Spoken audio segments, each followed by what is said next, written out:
আসসালামু আলাইকুম, আমি হৃদরোগ বিশেষজ্ঞ ডাক্তার আজহারি বলছি। আশা করি আপনারা সবাই সুস্থ আছেন। আজকের আলোচনার বিষয়বস্তু হচ্ছে এই রমজান মাসে ডায়াবেটিসের রোগীরা কিভাবে ওষুধ সেবন করবেন। চলুন তাহলে আলোচনা শুরু করা যাক।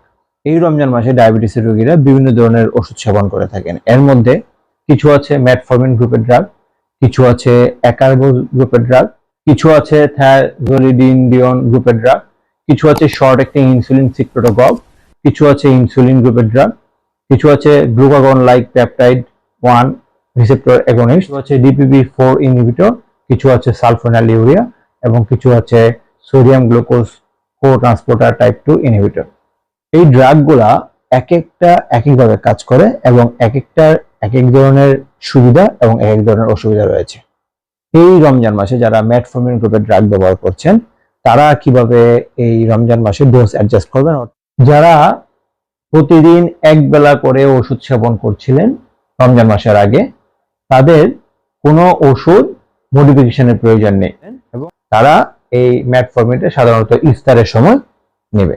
যারা মেটফরমিন গ্রুপের ড্রাগ দুইবার ব্যবহার করছেন, যেমন কমেট 500 মিলিগ্রাম দুইবার ব্যবহার করছেন, তাদেরও কোনো ডোজ মডিফিকেশনের কোনো প্রয়োজন নেই। তবে সাধারণত তারা ইফতার এবং সেহেরি এই দুই বেলায় ওষুধ গ্রহণ করবেন। অর্থাৎ যারা সকালবেলা এবং রাতের বেলা মেটফরমিন খেতেন তারা ইফতার এবং সেহরির সময় ভরা পেটে মেটফরমিন খাবেন। আবার যারা 3 বেলা মেটফরমিন খেতেন রমজান শুরু হওয়ার আগে, অর্থাৎ সকালবেলার ডোজটা সেহরির সময় নেবেন এবং দুপুর এবং রাতের বেলার ডোজটা একসঙ্গে ইফতারের সময় সেবন করবেন। লং রিলিজ মেটফরমিন গ্রুপের ড্রাগ ব্যবহার করছেন এবং তাদেরও কোনো ডোজ মডিফিকেশনের প্রয়োজন নেই এবং সাধারণত তারা ইফতারির সময় এই ওষুধটা সেবন করে থাকবেন।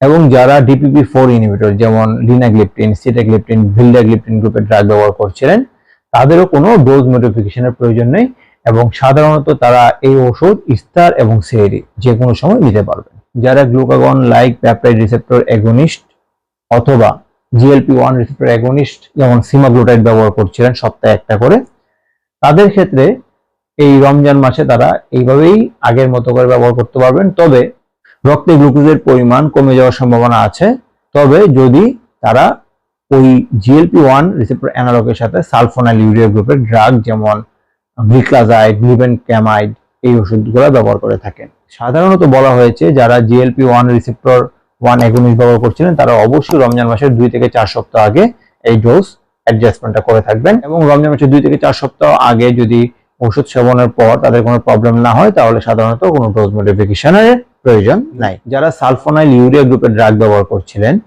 তারা এই রমজান মাসে কোন সময় এই ওষুধগুলো সেবন করবেন।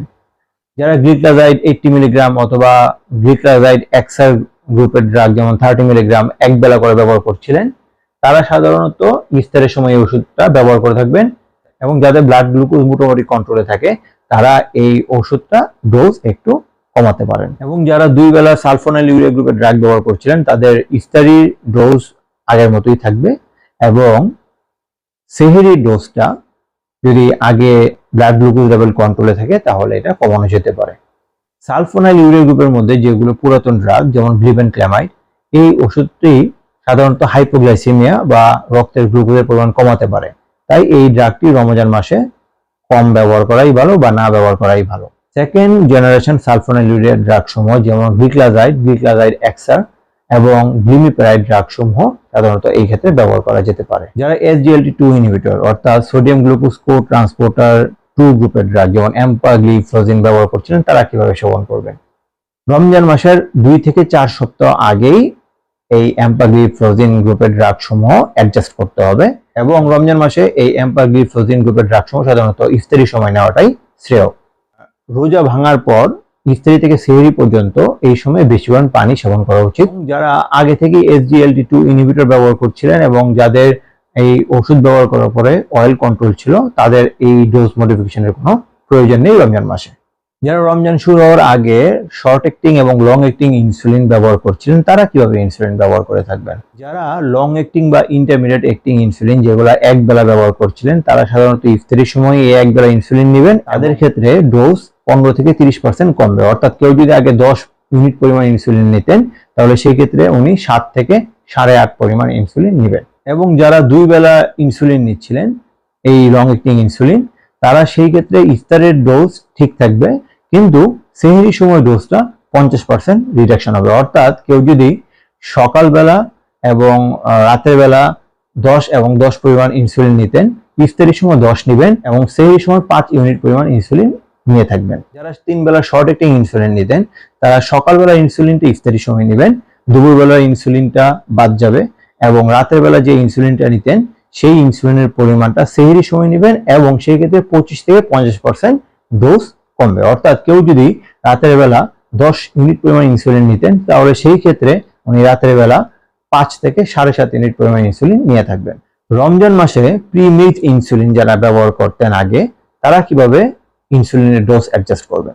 যারা একবেলা ইনসুলিন নিতেন তারা সাধারণত ইফতারির সময়ই ইনসুলিনটা নিয়ে থাকবেন, এবং যারা 2 বেলার প্রি-মিল্ক ইনসুলিন নিতেন তারা সকালবেলার ডোজটা ইফতারির সময় নিয়ে থাকবেন এবং সেম ডোজ থাকবে, এবং যারা রাতের বেলার যে ডোজ নিতেন সেটা সেহরির সময় নেবেন এবং সেহরির ডোজটা 25 থেকে 50% কমবে। অর্থাৎ কেউ যদি 10 ইউনিট ইনসুলিন নিতেন রাতের বেলা, সেহরির সময় 5 থেকে 7.5 ইউনিট পরিমাণ ইনসুলিন নিয়ে থাকবেন।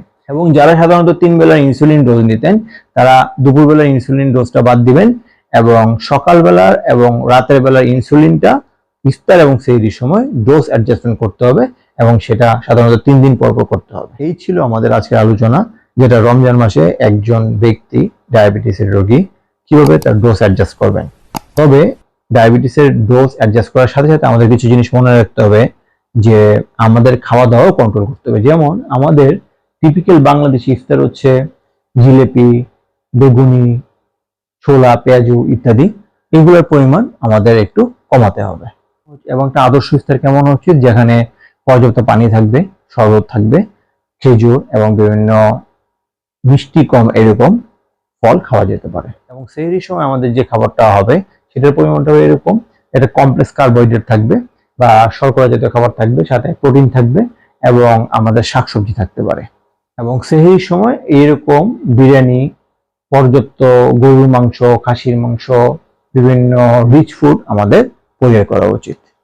আশা করি আজকের এই ভিডিওটি দেখে আপনাদের ভালো লেগেছে এবং এই রমজান মাসে কিভাবে ডায়াবেটিসের ওষুধের ডোজ অ্যাডজাস্ট করতে হবে আপনারা বুঝতে পেরেছেন, এবং কোন ধরনের খাবার গ্রহণ করতে হবে এবং কোন ধরনের খাবার পরিহার করতে হবে সেটাও বুঝতে পেরেছেন। পরবর্তী ভিডিওতে এরকমই আরেকটি গুরুত্বপূর্ণ বিষয় নিয়ে আলোচনা করব, এবং পরবর্তী ভিডিও দেখার আমন্ত্রণ জানিয়ে আজকের মতো আলোচনা এখানেই শেষ করছি। ভালো থাকুন, সুস্থ থাকুন। আসসালামু আলাইকুম।